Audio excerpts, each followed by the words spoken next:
Hello there, Ray here, and what you see behind me is a flying machine that can place in floors automatically for an infinite amount of distance. If you guys seen the last ProtoTech episode, we had this really cool flying machine which is placing in over 100,000 carpets, and this was for the floor of our jungle perimeter. You guys can check out that episode if you haven't seen it already. There's a really cool time lapse of the entire thing getting filled in automatically. And this is the actual fly machine in which we used. Now we come up with quite a few different fly machines to put in floors in the past. You can see them all lined up right here. Each is a little bit different to take advantage of something. If you're curious on how these all work, I will recommend you watching the previous video where I cover each of these individual flying machines and how they work. But today I'm going to be concentrating on this design here, which is a modified setup of our previous flying machine. Now in all the previous designs, we went ahead and just had a system to give the players items. Then the player would take those items, place it into the machine, and the machine would spread the items out as large as you want. So something like this, we have a larger setup, so you can kind of see how it works. The player would be standing over here. He would be given items from this water stream. He'd be placing them into the system here, and the system has pistons which are going to take the blocks and spread the blocks out along the entire distance. So even though the player placed a block way over there, the blocks would eventually move all the way to the very end, and you can make this as wide as you want. And there's also a really cool time lapse of this machine working in the previous floor building tutorial video. But with this new system here, all the items are actually duplicated with the machine as it's moving forward. So you don't have to have any type of system to give the player more blocks to place in. The way that we accomplish this is we have a carpet duper attached to the fly machine, so it is producing more and more of whatever type of carpet you want, and then the player is right here to pick them up and put them into the system. So let me show you this thing turned on. So there is an off switch right here, so if I turn that on, that's going to turn on the clock which is moving the items that direction. There's also a separate clock here which will turn on and off the carpet duper. So if I remove that, there you go, carpet duper is in place. Now this current carpet duper you see right here will work for 1.13, 1.14, 1.15, and any version above that. The one you've seen in our video was set up for 1.12, so slightly different, but you can probably tell the only difference was actually switching the coral plan out for a normal rail. So now we are ready to go ahead and use machine. We can come over here, I can even go into survival mode, aim right there, just put down a weight on my right click button, and I can go AFK. And this machine will be placing down a huge area worth of carpet indefinitely. I could go into F5 mode, you kind of see how it's working. This is how it looks, you can see everything moving forward. So we have as a player placing carpet directly ahead, carpet duper is off to the right, and every time the duper goes forward or backwards, it will duplicate carpet. And you notice that there is sometimes a delay on how the duper moves forward, but the duper actually produces twice as much carpet as the player needs, and this is good, that way the player never runs out, even in circumstances where the machine takes a little bit of time to move forward. And since the duper does have a slime block in front of it, when the duper moves back and forth, it will sometimes push the items way off to the left hand side. But the player will eventually restock any items that are missing from the stack that he's using to place down. Now by having the actual duper move with the machine, we're capable of going an infinite amount of distance, especially if you choose a place like the nether ceiling, which is already flat. You don't have to do any type of preparation, as the machine likes nice flat areas, and it will just keep on placing the blocks down. Another ceiling, you also have the little mushrooms that grow up there, but the machine will just push these carpets and break those off, so those won't affect the machine. Also in the nether, there is pockets of lava, which you might think could burn the carpet, but the pockets of lava don't actually get very close to the top layers of the nether ceiling, so they shouldn't be able to reach the carpet to start it on fire. This is something that Saniki actually looked into when he was designing the nether ceiling bedrock breaking flying machine. So hopefully he'll do a video about that someday. Now you can use this to pretty much go anywhere you have a flat surface. If you want to do this in like a large flat perimeter like we did on the ProtoTech server, where we went down to Y level 0 bedrock and then placed carpet on top of it. Or you can just dig down until you get to the layers of the bedrock. Even though they're kind of weird shaped, you can come in here and fill in any of the gaps. And then once you have the place full, then you can come in back with the machine and it will fill in all these holes. Now if there is a hole, then the machine is just going to push carpet over top of it. The carpet's going to pop off. There is a wide range of carpets to choose from, so you have quite a selection for items to duplicate if you're trying to go for a specific kind of color scheme. Like in the jungle perimeter, we kind of like the same color that we did with their melon wall, which was kind of a lime green color, so we went with the lime green carpet and it turned out really nicely. But besides just duplicating carpets and using them for a floor, you can also use other things. So another thing you can duplicate is rails. If you guys see my last video, I showed a couple different rail dupers for like 1.15, so you can actually put these onto this machine. So I switched out the machine with a rail duper. All I did was move the coral up to the top and then put the rail underneath. Now let's go ahead and start it up, and you can see it's duplicating rails. And then what you can do here is stand right here just like as before, and you would be in survival mode. Just place down rails. Oh wait, I gotta turn this on still. Okay. And then you just right click and have the right click button held down. Now this machine is designed to fill in like a large area, so I guess if you have a really large area that you need to place down rails, you could use this machine if you don't want to manually place them in. But you could also use this to spawn proof it, as mobs will not spawn on top of rails.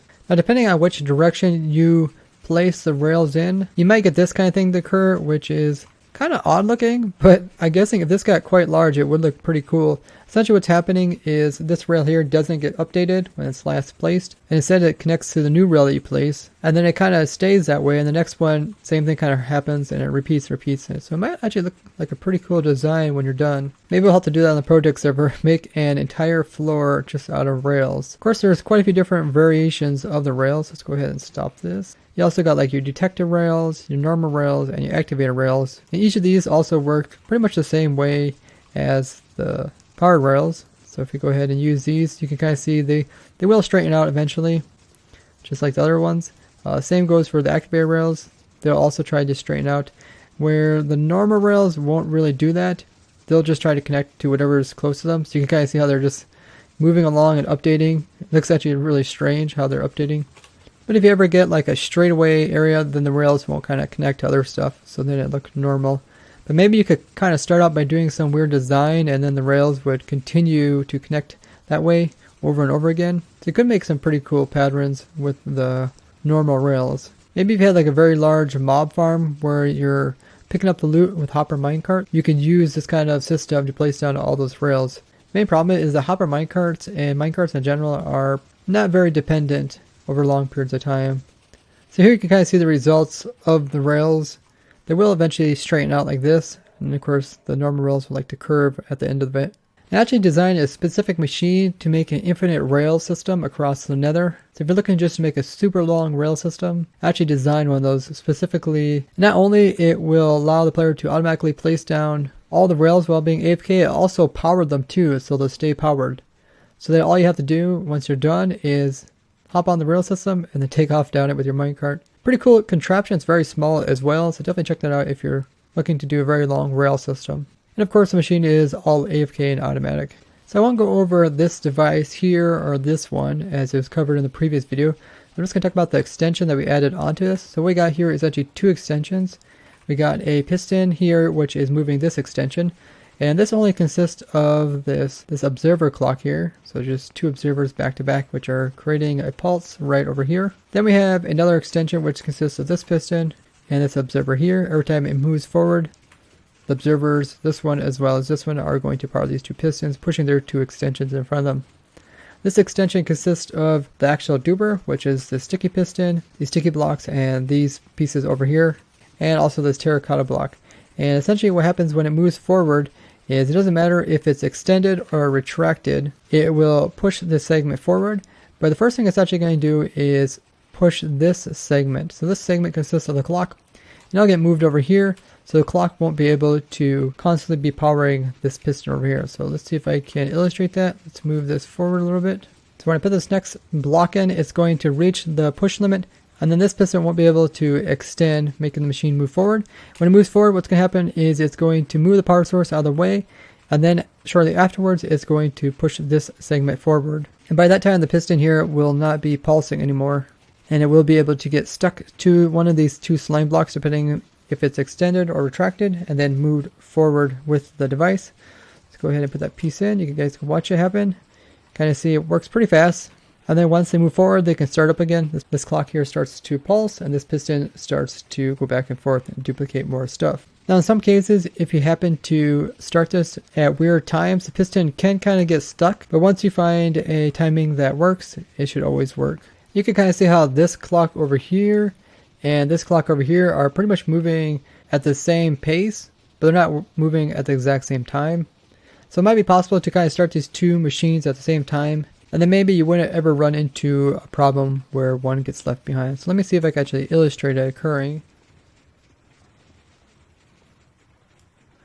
Like there, it got kind of stuck back here, but once the rail came over here and updated this, it updated this piston, which made it push it forward. Now that I think about it, that's probably even a safer route than having that there. Let me just try that out.